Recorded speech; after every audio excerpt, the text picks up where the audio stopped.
شروع اللہ کے نام سے جو بڑا مہربان نہایت رحم والا ہے۔ یہ لوگ کس چیز کی نسبت پوچھتے ہیں؟ کیا بڑی خبر کی نسبت جس میں یہ اختلاف کر رہے ہیں؟ دیکھو یہ انقریب جان لیں گے، پھر دیکھو یہ انقریب جان لیں گے۔ کیا ہم نے زمین کو بچھونا نہیں بنایا اور پہاڑوں کو اس کی میخیں نہیں ٹھہرایا؟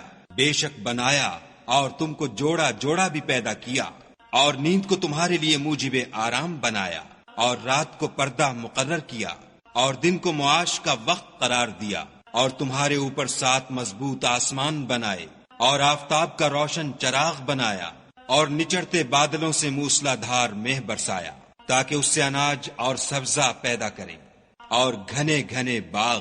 بے شک فیصلے کا دن مقرر ہے، جس دن سور پھونکا جائے گا تو تم لوگ غٹ کے غٹ موجود ہوگے، اور آسمان کھولا جائے گا تو اس میں دروازے ہو جائیں گے، اور پہاڑ چلائے جائیں گے تو وہ ریت ہو کر رہ جائیں گے۔ بے شک دوزخ گھات میں ہے، یعنی سرکشوں کا وہی ٹھکانہ ہے، اس میں وہ مدتوں پڑے رہیں گے۔ وہاں نہ ٹھنڈک کا مزہ چکھیں گے، نہ کچھ پینا نصیب ہوگا مگر گرم پانی اور بہتی پیپ۔ یہ بدلہ ہے پورا پورا۔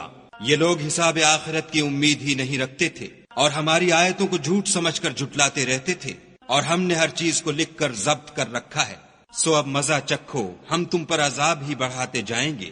بے شک پرہیزگاروں کے لیے کامیابی ہے، یعنی باغ اور انگور، اور ہم عمر نوجوان عورتیں، اور شراب کے چھلکتے ہوئے گلاس۔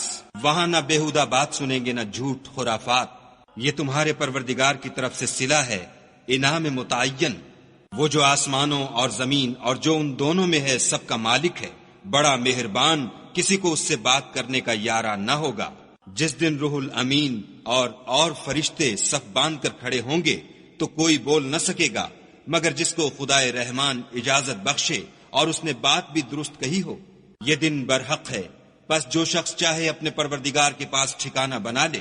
ہم نے تم کو عذاب سے جو ان قریب آنے والا ہے آگاہ کر دیا ہے، جس دن ہر شخص ان اعمال کو جو اس نے آگے بھیجے ہوں گے دیکھ لے گا، اور کافر کہے گا کہ اے کاش میں مٹی ہوتا۔